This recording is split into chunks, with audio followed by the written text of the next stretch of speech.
ক্ষতি করার কারণে বা হাওয়া বাতাস লেগে বাচ্চাদের কয়েকটি সমস্যা হয়, যেগুলো কিন্তু রোগ নয়। অনেকে বিষয়গুলি জানেন না, এর ফলে সেই বাচ্চা এই বিষয়ে ভুগতে থাকে। তো আজকে আমি বলবো যে হাওয়া বাতাস লেগে এবং ক্ষতি করার কারণে বাচ্চাদের কি কি সমস্যা হতে পারে। অনেক সময় দেখবেন যে রাতের বেলা বাচ্চা ঘুমিয়ে আছে কিংবা দিনের বেলায় বাচ্চা ঘুমিয়ে আছে, চমকে চমকে উঠছে। এগুলো কিন্তু হাওয়া বাতাস লাগার কারণে হয়। ঘুমের মধ্যে হঠাৎ কান্না করে উঠছে, অনেক বাচ্চার ক্ষেত্রে এরকম হয়। তো এগুলো হাওয়া বাতাস লাগলে বা কোনো অশুভ শক্তি এই বাচ্চার উপরে দৃষ্টি দিলে তখন এই সমস্যাগুলি হয়। এর ফলে বাচ্চা শরীর খারাপ হতে থাকে। এটা ঝাড়িয়ে নিলে বা কবজ নিলে এই হাওয়া বাতাস সরে যায় এবং বাচ্চা ঠিক হয়ে যায়। অনেক সময় দেখা যাচ্ছে বাচ্চা খাওয়া দাওয়া ছেড়ে দিয়েছে, শুকিয়ে যাচ্ছে হঠাৎ করে, এবং বাচ্চা পায়খানা করছে, প্রচণ্ড দুর্গন্ধ বেরোচ্ছে, আস্তে আস্তে গন্ধ বেরোচ্ছে, বা বমি করছে, খাওয়া দাওয়া করছে না। এগুলো কিন্তু নজর লাগা থেকে হয়ে থাকে বা অনেক সময় ভয় পেয়ে এগুলো হয়ে থাকে। শনিবার বা মঙ্গলবারে হঠাৎ করে বাচ্চার জ্বর এলো, সেই জ্বর কোনোভাবেই কমছে না, চোখ মুখ লাল হয়ে যাচ্ছে।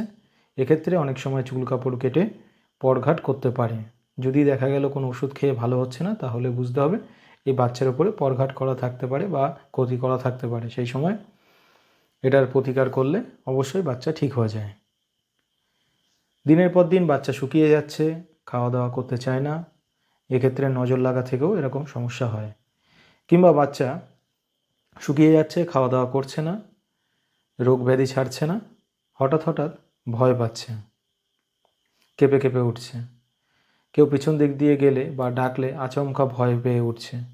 এগুলোও কিন্তু ভয় পাওয়া থেকে বা হাওয়া বাতাস লাগা থেকে হয়ে থাকে।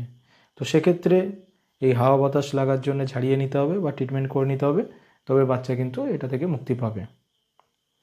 তো এরকম বহু কারণ আছে যেগুলি রোগ ব্যাধি ছাড়াও হাওয়া বাতাস বা ক্ষতি করার জন্য হয়ে থাকে।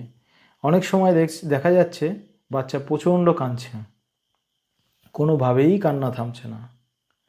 এরকম অনেক বাচ্চার ক্ষেত্রে হয়ে থাকে। সেক্ষেত্রে আমরা যেমন হাওয়া বাতাস লাগার কারপরা এবং কান্না থামানো আমাদের কাছে কবজ আছে, সেটা দিলে সেই কান্না থামানো কবজে কিন্তু বাচ্চার কান্না কমে যায়, এবং হাওয়া বাতাস লাগার যে কারপরা দেওয়া হয় সেটার সাথে এটা দুটো একত্রে দিলে সেই বাচ্চা ঠিক হয়ে যায়। হঠাৎ বাচ্চা খুব জেদি হয়ে উঠেছে, অকারণে কাঁদছে, প্রচণ্ড জেদ ধরছে, এটাও কিন্তু নজর লাগা বা হাওয়া বাতাস লাগা থেকে হয়ে থাকে। তো এরকম অনেক বিষয় আছে যেগুলো লোকে ক্ষতি করে বা হাওয়া বাতাস লেগে নজর লেগে হয়ে যায়।